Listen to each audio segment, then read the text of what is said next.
Brian, this is terrible. I don't think you have enough records. Look at I'm at the record shop right now. That's not my stuff. that. I have a lot of records though, that's for sure. Whereabouts are you at the moment? Say what? Whereabouts are you at the moment? Oh, I'm in New Orleans at Sisters in Christ Records. Nice, nice. Yeah.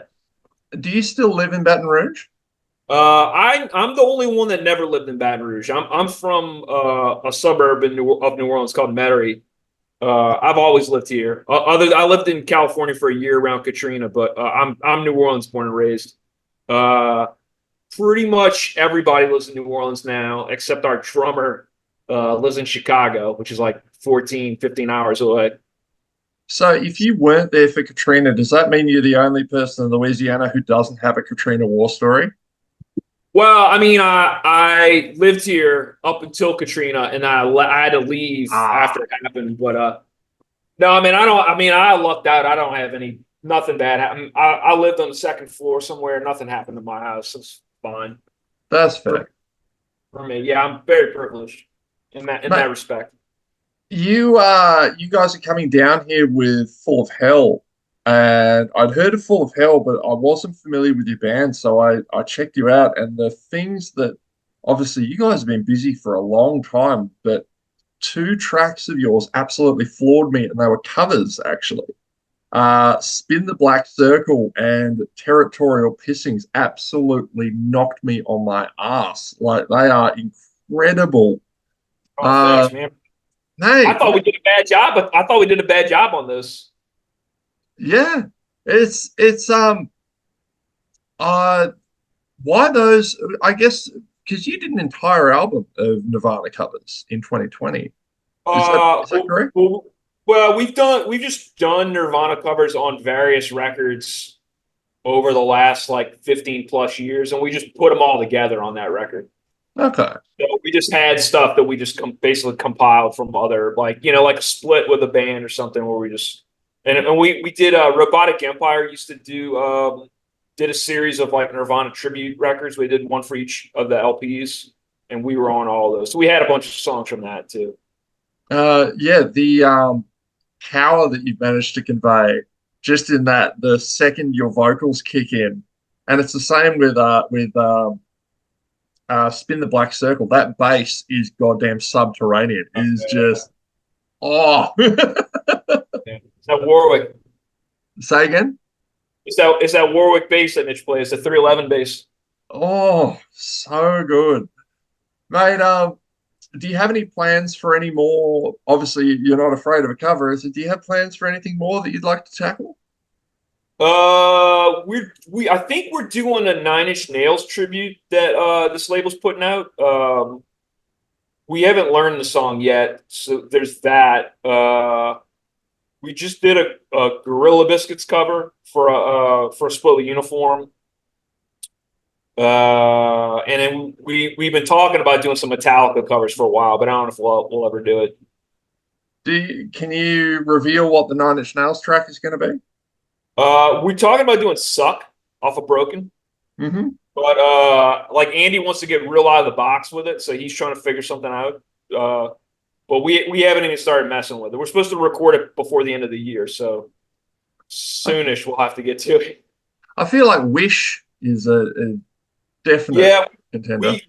we learned Wish at one point. At one point, I was trying to convince him to just cover all of Broken.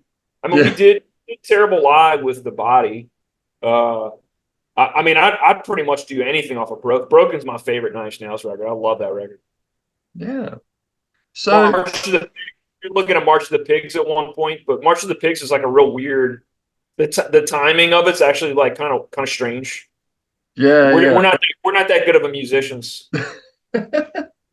You're so yeah with Full of Hell. What was the genesis of this? Is this going to be two headlining sets? I don't know. I would think we would be opening up for them. I think people like them more than us. Yeah, I mean we're just old pals with them. I mean that's why we're going out. We've toured with them before. We played with them when they first started. We played with them a ton of times. They have been had a remarkable level of I. either success or just remarkable level of profile for a grind band. Like, I feel like they've Yeah, I done mean, pretty well.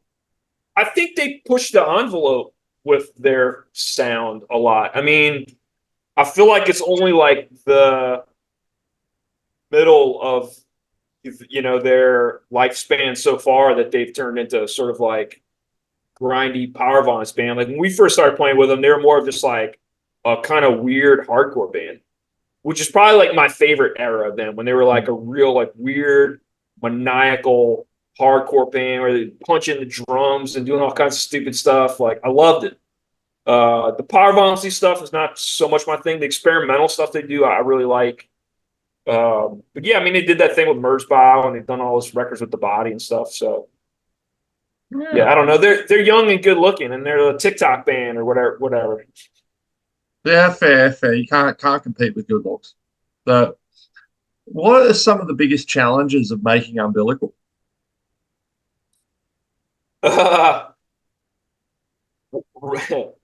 Writing the music that we all like and could agree on. I mean, we all. It was like the way we wrote it was not typical of how we normally write stuff. So and then it being sort of drawn out over such a long period where like there were a lot of stops and starts where we had to do other stuff. We did that collaboration with Mismer that like kind of took us off track for a little bit. We had to write a chunk of music for that Norco video game soundtrack that took us off the track a little bit. So and it's hard for us these days because our drummer doesn't live here. So in the old days where we could get together every week and there was like pressure to do something every week, it was a little different. Now it's these like concise little chunks of like a few days where he'll come down and we'll have to like cram it all in the 3 8-hour sessions or something without killing each other. What can you tell me about Norco? Hang on, I recognize that logo. Did you? Ah, yes, I've seen the trailer for this. So you did the entire soundtrack or just some contributions? So so there we're not in the game. Mm. It's basic. The only thing that's in the game of ours is there's a remix of one of our songs over the end credits. But on the soundtrack for the game, there's basically like an LP's worth of new material we wrote for that soundtrack. And then what he was going to do is he was going to create, like extra content at the end, like download content Mhm. that would have used all of our tracks. But instead, he sort of shifted gears kind of recently and is working on a new game called Silenus that's like a sort of first person, I don't know what they call it, like Dark Souls Light, or I'm not like a video game person, but that new game is basically going to use all of our songs off that soundtrack. Okay, cool. Yeah.